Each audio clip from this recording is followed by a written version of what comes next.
What American intelligence uncovered in October of 1962 was not speculation. It was not exaggeration, and it was not political theater. It was hard evidence captured by American technology, American pilots, and American resolve. High above the Caribbean Sea, a United States Air Force U-2 reconnaissance aircraft flew at extreme altitude, silently photographing the Cuban landscape below. When analysts examined the images, there was no room for doubt. Long missile bodies lay concealed beneath camouflage nets. Concrete launch platforms were rising from the soil. Fuel storage facilities and command structures were already in place. The Soviet Union was installing nuclear missiles in Cuba, less than 90 miles from the shores of the United States of America,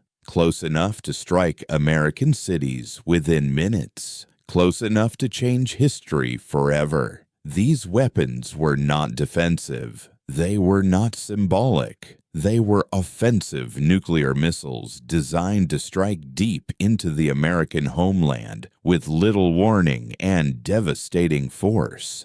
Entire cities could be reduced to ash before evacuation orders could even be issued. For the first time in history, the American homeland faced an immediate and direct nuclear threat. When President John F. Kennedy was briefed on the intelligence, the atmosphere in the room turned grave. This was not a distant Cold War rivalry. This was immediate. This was personal. Kennedy quietly assembled his most trusted advisors, forming what became known as the Executive Committee of the National Security Council. For nearly 2 weeks, they met in secrecy, debating options while the world drifted unknowingly toward catastrophe. Military leaders urged decisive action, airstrikes, invasion. Some even accepted nuclear war as unavoidable. But every option carried unimaginable risk.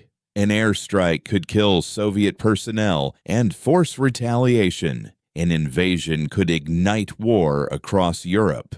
Doing nothing would signal weakness. There was no safe choice, only choices that delayed disaster or accelerated it. Kennedy rejected immediate force. Instead, he chose a measured but dangerous response, a naval quarantine of Cuba. American warships would intercept Soviet vessels and prevent additional missiles from reaching the island. It was an act of restraint and a direct test of resolve. On October 22, 1962, Kennedy addressed the nation. For the first time, Americans learned how close they were to annihilation. The message was unmistakable. The United States would not tolerate nuclear missiles in Cuba. Any launch would be met with full retaliation. Across the world, tension surged. Civil defense drills filled American cities. Families built fallout shelters. School children practiced hiding under desks, unaware that nothing could protect them from a nuclear blast. At sea, the situation grew even more dangerous. Soviet ships were already approaching the quarantine line. American warships stood ready. Orders were clear. If the line was crossed, action would follow. But the greatest danger was hidden beneath the ocean. Soviet submarines near Cuba were armed with nuclear torpedoes. American forces, unaware of this, used practice depth charges to force them to surface.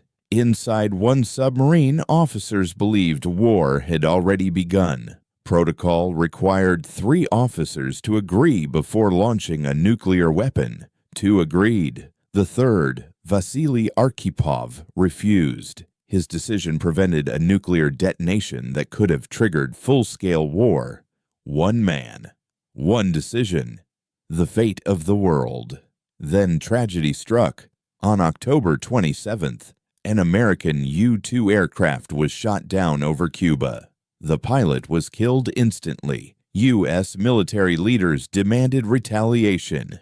In Moscow, Nikita Khrushchev feared events were slipping out of control. In Havana, Fidel Castro believed invasion was inevitable. He urged the Soviet Union to use nuclear weapons if Cuba was attacked. Moscow refused. Even they understood what that would mean. Behind the scenes, diplomacy intensified. Messages were exchanged. Compromises quietly explored. Both sides feared striking first, yet feared waiting too long. Finally, an agreement was reached. The Soviet Union would remove its missiles from Cuba.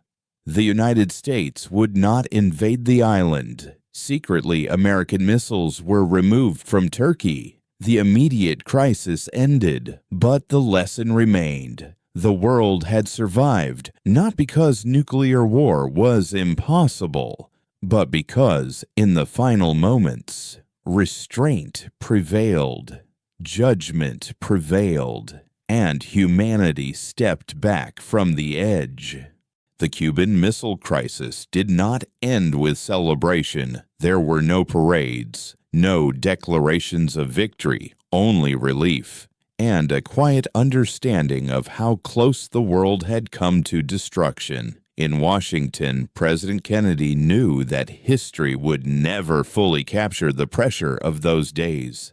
Every hour had carried the possibility of irreversible loss.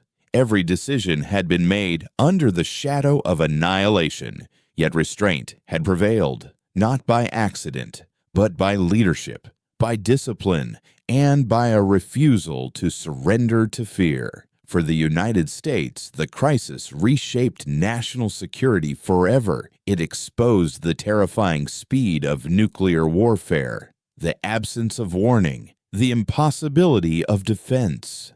American planners understood that future crises could not be managed through silence and delay. Direct communication was essential. Soon after, a direct hotline was established between Washington and Moscow, not as a symbol of friendship, but as a safeguard against misunderstanding, because misunderstanding, more than malice, had nearly ended the world. Arms control discussions followed, slow, difficult, imperfect, but necessary. Both superpowers recognized a hard truth.